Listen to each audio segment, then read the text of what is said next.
Welcome po sa ating panibagong video mga bossing. Ang tatalakayin natin ngayon sa video na ito is kung paano po masolusyonan itong preno sa likuran. Kasi yun talagang issue kay Bergman mga bossing. Kahit anong palit mo na brake shoe, kahit bago pa naman, is mahina pa rin ang kapit mga bossing. Kahit i-adjust mo pa dito mga bossing, kahit isagad mo pa dito sa dulo mga bossing, is mahina pa rin ang kapit.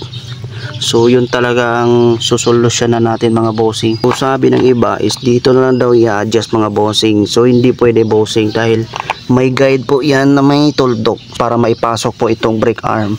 So hindi pwede na baguhin ito bossing kasi malulos thread po yan. Para masolusyonan ito bossing is dito tayo mag-adjust sa harap. Diyan kasi nandyan kasi sa ilalim yung combi brake nya. So sa combi brake po tayo mag-a-adjust. So una mga boss, tatanggalin muna natin itong kaha sa harapan. So ito lang dalawang tornilyo sa harap. Ito 3mm lang yan na Allen wrench or Allen socket.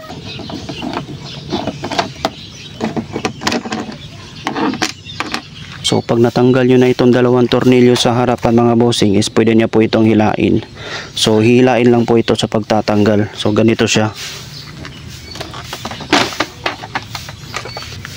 So next naman mga bossing is itong push pin. So sundutin nyo lang itong push pin mga bossing. So dalawa po ito. Isa at saka isa sa kabila. Ayan.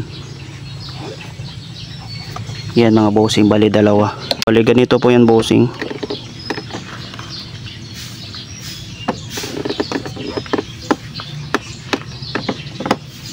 Yan. Yan, same din sa kabila. Yan, sundutin nyo lang din to mga bossing. Yan, pag narinig mo ng tunog, pwede na po yun makuha. Yan.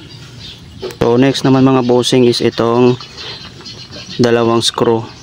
Yan, yung puti at saka itim. At same din sa kabilaan. Bali magkabilaan po yan bossing. Yan, bali apat. Isa, dalawa, tatlo, apat. So para matanggal po ito. So dyan kasi natin i-adjust sa ilalim. Kasi nandyan po yung combi brake.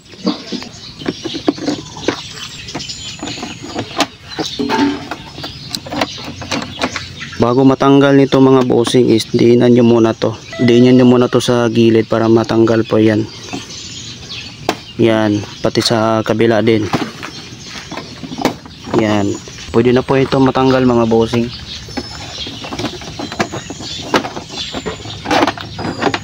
Ayan. Ito na po yung combi brake natin mga bossing. So ito po yung adjustment nya. Ito na po mga bossing. So ito po yung combi brake system nya. So dito tayo mag-a-adjust. So ito yung nasa, so itong kable na to mga bossing, isa harapan po ito. At saka ito naman yung tornilyo nya. Yan boss, yung nasa likod mga bossing, yan is sa combi brake po yan mga bossing. So ito naman yung nasa likod. Ito boss. Yan, yung nasa likod is yan po ang kable sa likuran. Dito tayo mag-a-adjust sa likuran. So ito po yung adjustment para sa likuran mga bossing, lalo na sa mahinang preno. So ito po yung solusyon. Yan. Bago tayo mag-a-adjust dito sa combi brake nya mga bossing is tatanggalin muna natin doon sa brake arm. Yan mga bossing, tatanggalin muna natin itong mga bossing kasi pag hindi ito tinatanggal, hindi na kasi ito may iikot mga bossing. Na ito naiikot kapag hindi kayo nagtatanggal muna dito sa may brake arm. Kailangan lang natin itong tanggalin para mahila niya yung kable sa may combi. So ayan, natanggal na. Ayan, luwagan lang. Bago tayo mag-adjust sa combi, dito tayo mag-a-adjust sa likod.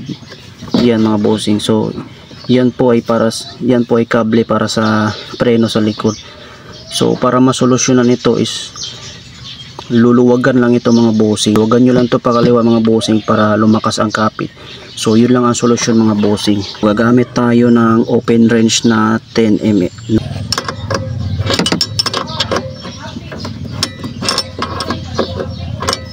Sikip.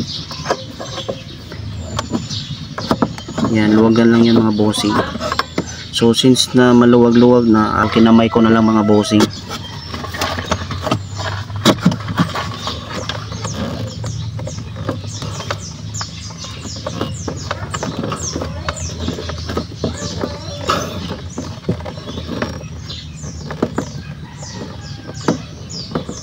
So yan, okay na po yan mga bossing.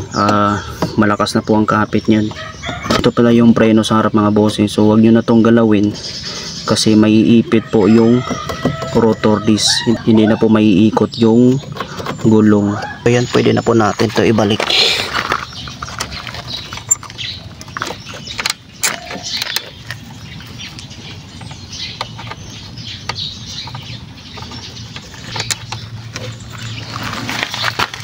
Then check natin sa may brake lever, pisilin natin mga bossing.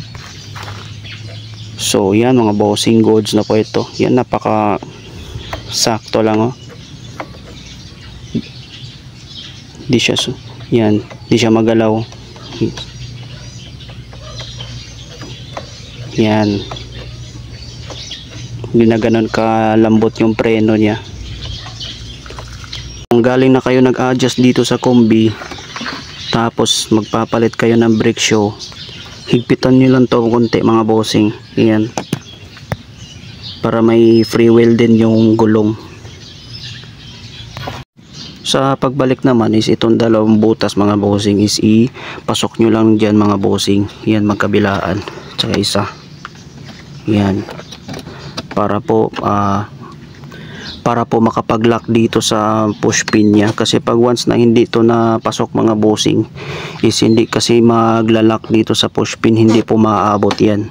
So bago nyo ipasok dito mga bossing, itong dalawa bossing dito, bago nyo ipasok is i-bend muna to konti mga bossing, papasok ito mga bossing para may pasok po ito.